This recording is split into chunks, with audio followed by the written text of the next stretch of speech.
Hi, this is Darnell with Way Living Recipes, and this is my 30-day review of the Cuisinart AirFryer Toaster Oven with Grill.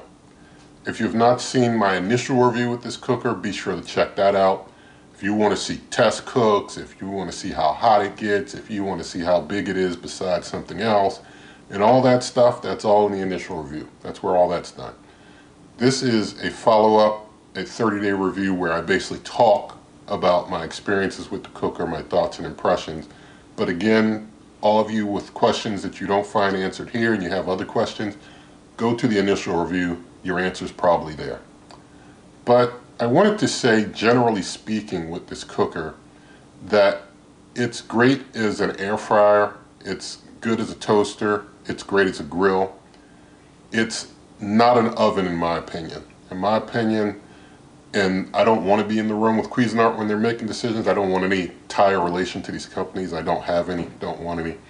But if I was in the room when Cuisinart was making this cooker, I'd say you should call it the Cuisinart AirFryer Toaster Grill. Take the word oven out, because it's, in my opinion, not good with a lot of things that you would expect from an oven, but I'll get into that some more later. But I do have some notes of some things that I wanted to tell you about as well initially before I get into that. This cooker, pretty much like most Cuisinarts, it's a hotter end cooker. It's got a fan on the top blowing down hot air on the heating elements, so things get really hot, and so it can really, cook up things pretty hot and fast as far as that's concerned. So usually Cuisinarts of a smaller size are able to do good work in that regard. Although I do have a review of the large Cuisinart air fryer toaster oven here on the channel if you wanted to see reviews and cooks with that. Now, I do want to mention, when you open the door, basically, although it has like the manual dials and stuff, when you open the door, the fan inside will stop spinning so that you can get in there and do stuff without the fan blowing air on you. But the timer keeps going. That manual timer still keeps spinning. And overall, the cooker stays very warm even after cook. So like if you wanted to cook something and then it stay warm for like 5 minutes, after the cook, it's probably going to stay warm for 5 minutes. I didn't time like how long things stay warm, but I'm just saying, in general, there's some cookers that right after the cook, things start getting really cool inside. And there's some that retain heat very well. This one retains heat overall very well. Even after the cook, it stays pretty warm inside well after it cooks. As far as the evenness of a cook, that's a bit complicated, and that's areas I have to go into in deeper detail. But basically, no matter, it's got like 2 rack levels. No matter which rack level you use, the bottoms, no matter what function you're using, then get pretty hot, kind of overcooked depending on what you're cooking. And if you're, depending on the function you use, the top might as well. And I'll have to detail that when I get into the details of every function. But it's kind of hard, I guess, managing this cooker if you want to do things that you don't want to get overcooked on the bottom, and you don't, even if you use a function that doesn't have the fan on the top, the underside can get overcooked, because it was built to really be more of an air fryer and a grill, in my opinion. It seems like the oven thing wasn't really a focus for the cooker, but it does a good job as an air fryer and a grill. So basically your tops, when you use functions that use the fan, are going to be browner, but no matter what you're using, the bottoms are going to get cooked pretty hard, which is kind of strange. I know it might sound kind of strange, but as I detail how things work with each function, I think that'll make better sense. So it's not really much of a concern back to front evenness. Back to front evenness is not much difference. The door sealing, it's, it's not like they don't have like any like type of a sealer around the door or anything to seal the heat in, but all the same, it does hold heat pretty well. There's a little bit of rubber here on the sides here. There's a little bit of rubber there. That's about it. But it holds heat in pretty well. I didn't have any issues with the door letting out a bunch of heat. The smoker had, well, the cooker had no smoke issues, so I didn't have any problems with smoke when using this cooker. The user interface, very easy to understand. It's all manual, so it's all pretty simple. I do feel that the time dial is not reliably accurate, and you can see in the initial review and some other cooks I've done with this cooker where I track time, the timer on the dial and what I'm seeing on the dial is not necessarily accurate compared to like a digital timer. So you kind of got to feel out what the exact right times are. But what you see on the dial is not necessarily 100% accurate. It's going to be off a little bit. As far as noise, the cooker is very quiet, and the timer ticks, but it's very quiet. So overall, it's a pretty quiet cooker. But it's not like silent. You do hear the fan running, but it's quiet. It's not very loud. That's what I'm saying. Now I'm going to talk about the functions I did use. I used most of the functions in the cooker. The warm function I'll start out with. Warm basically uses no fan. If you want a heating function that uses no fan with this cooker, it's warm. You want to use warm. But the problem is you can't really use warm as you would bake in like another type of oven. You would think, well, since warm has no fan, maybe you can just use it as your bake function to bake things. But you can't, because even if you do that, whether you're using the bottom or the higher level, rack level, your underside still gets burnt, still gets overcooked. I've cooked like almond flour products in here, and they get overcooked on the bottom no matter what rack level they're on. Whereas when I use other cookers, and I've done videos here cooking the same stuff in other cookers, don't have that problem. So warm is able to cook things without, if you want to use that as a means to cook without a fan, you can.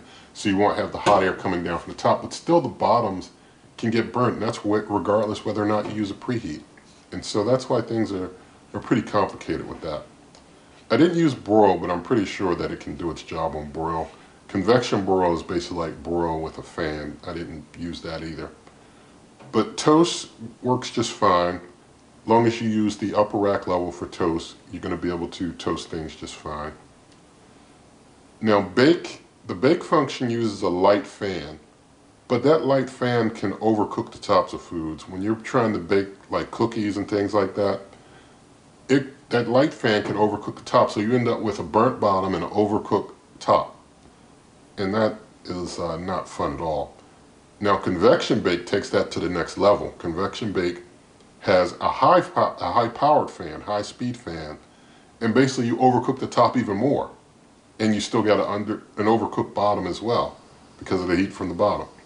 So that's why I like cooking cookies and things in this cooker. I mean, I can only recommend, in my personal opinion, that you use something else. That if you like to bake things or you want to try baking things, that this is, in my opinion, not the cooker for it. This is a cooker for the next two functions I'm going to talk about. Air fry works really well. It can do a great job air frying. I didn't have to turn the food over.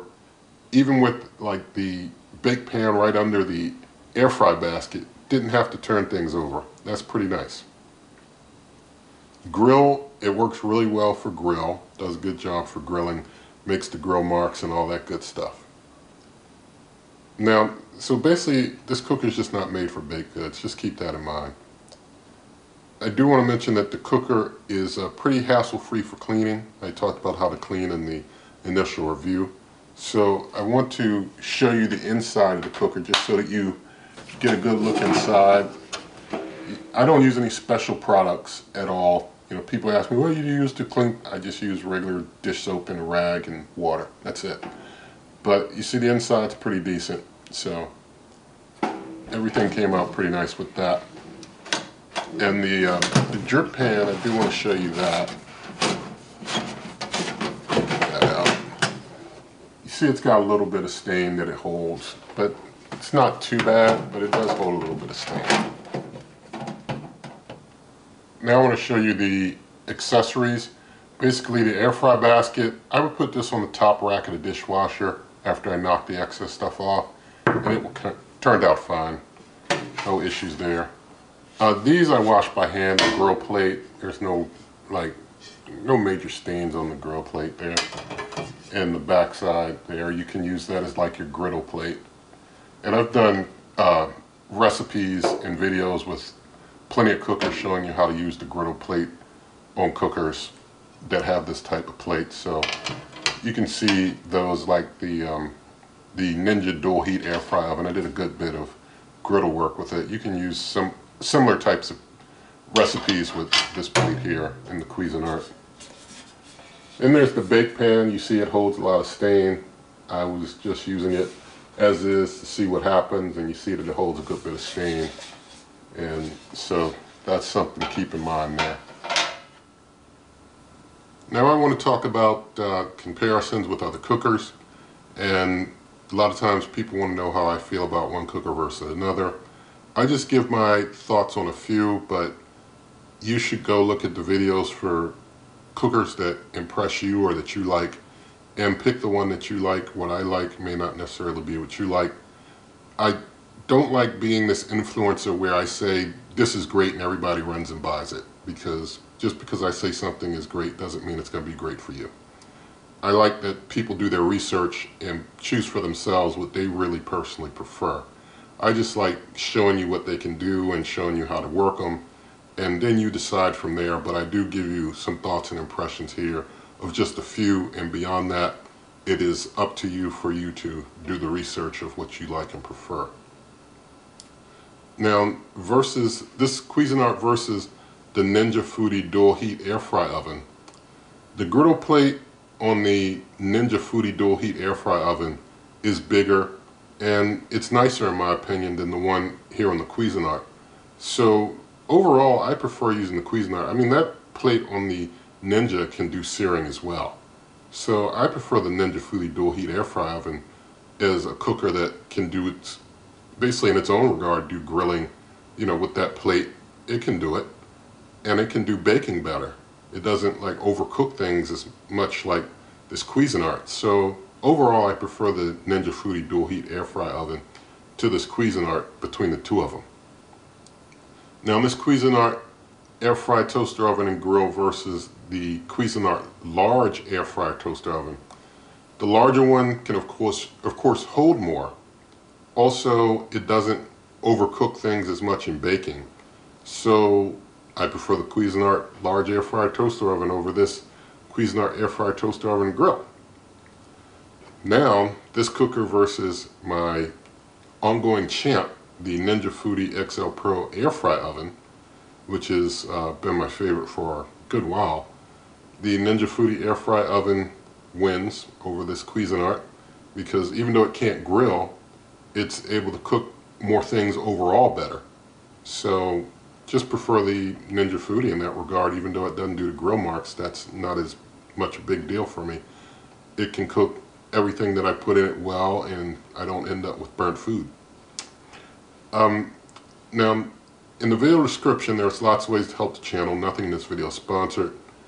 There's cookbooks, donations, referral links to like Amazon Shop where you can get this cooker and others. And even if you use it as a jump off point for other shopping, it helps the channel. There's memberships, there's merch, and so lots of ways to help the channel if you would like. And so with all of that said, if you did like this video, please give it a thumbs up. Share the video with a friend, leave your comments, subscribe, hit that notification icon, and good eating.